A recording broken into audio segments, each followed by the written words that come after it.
Salut à tous et bienvenue dans une nouvelle vidéo.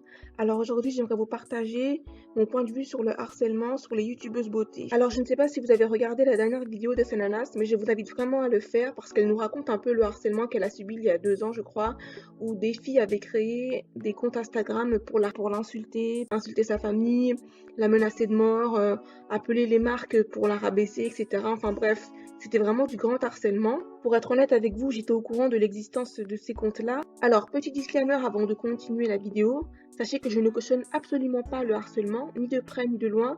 Créer un compte Instagram entièrement dédié à une youtubeuse pour l'insulter, la rabaisser, etc., ça ne m'intéresse pas. Mais voilà, je vais être honnête avec vous. J'étais membre d'un compte Instagram anti-Sananas. C'était un compte Instagram qui dénonçait les partenariats douteux de la youtubeuse et qui dénonçait également ses injections sur la bouche non assumées. Je rappelle quand même qu'à l'époque, Sananas n'avait pas encore révélé qu'elle avait eu recours aux injections pour ses lèvres et elle nous avait quand même pondu une vidéo où elle nous avait expliqué comment elle avait réussi à avoir les lèvres pulpeuses grâce au maquillage, vous voyez?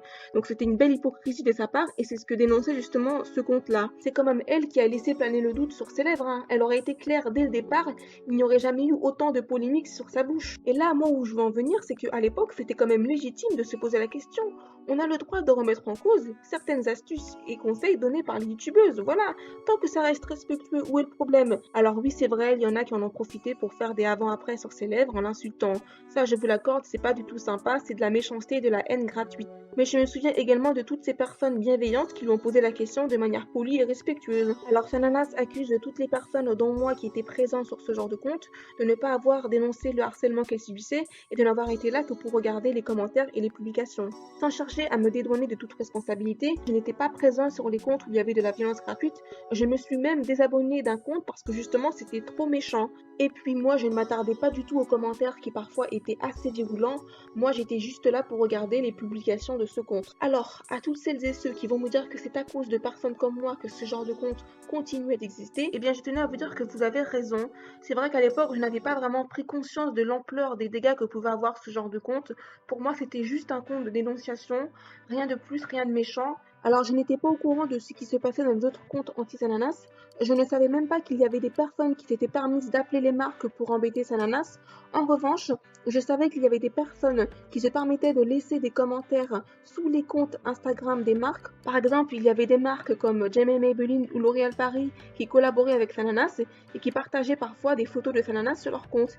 Et bien certaines se mettaient à plusieurs pour troller la publication et se permettaient d'insulter méchamment Sananas et la marque, en leur balançant que oui, Sananas est une mauvaise personne, qu'il faut arrêter de collaborer avec elle, qu'elles allaient arrêter d'acheter leurs produits. Du coup, il leur arrivait parfois de bloquer les commentaires parce que justement, ils recevaient trop de commentaires négatifs. Alors pour moi, déjà, ces opérations trolling n'avaient aucun sens, surtout quand on sait que certaines marques ne sont pas forcément plus éthiques et plus honnêtes que les youtubeuses beauté. Aller dire à une marque comme L'Oréal Paris qu'elle se fait avoir parce qu'elle collabore avec Sananas, moi je dirais plutôt que c'est l'inverse. C'est plutôt Sananas qui se fait avoir par les marques parce que ça reste ni plus ni moins qu'un panneau publicitaire. Alors oui, c'est vrai que c'est rageant de voir des youtubeuses gagner de l'argent sur la naïveté de leurs abonnés, mais de là à créer des comptes Instagram pour les rabaisser et les insulter, pour moi c'est ni plus ni moins. Pour moi c'est clairement de la jalousie et de la méchanceté gratuite. Parlons-en maintenant de ma chaîne YouTube. Alors oui, c'est vrai que moi je me permets de critiquer le contenu des vidéos des youtubeuses beauté, mais ça s'arrête là. Jamais j'irai jusqu'à rabaisser ou insulter la famille ou le physique de quelqu'un. Si vous avez entendu des propos blessants sur telle ou telle youtubeuse dans mes vidéos, faites-le moi savoir en commentaire et j'essaierai de voir avec vous si c'était vraiment ce que je voulais dire. Par exemple, dans ma dernière vidéo, j'avais émis une petite remarque sur le visage d'Angel Phoenix. Et avec le recul, eh bien, je me suis rendu compte que c'était pas bien, ça ne se faisait pas. N'était jamais bien méchant et c'est toujours dans un contexte très précis. Alors, je sais que certaines personnes vont me dire que je suis ni plus ni moins qu'une rageuse. Eh bien, je vais vous dire que vous n'avez pas totalement tort. En réalité, cette chaîne, moi, à la base, je l'avais créée pour dénoncer certains partenariats douteux que je pouvais retrouver sur Snap, sur Instagram ou sur YouTube. Et c'est tout. Voilà, je cherche juste à analyser du contenu de youtubeuse beauté, comme si j'analysais par exemple la publicité d'une marque comme McDonald's. Mais j'insiste bien dans chacune de mes vidéos que la youtubeuse, eh bien, elle est libre de faire ce qu'elle veut sur sa chaîne. Moi, je n'ai rien à dire. Je peux juste émettre une petite critique sans aller plus loin.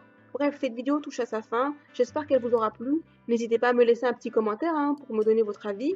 Moi, je vous dis à la prochaine pour une autre vidéo. Bye bye!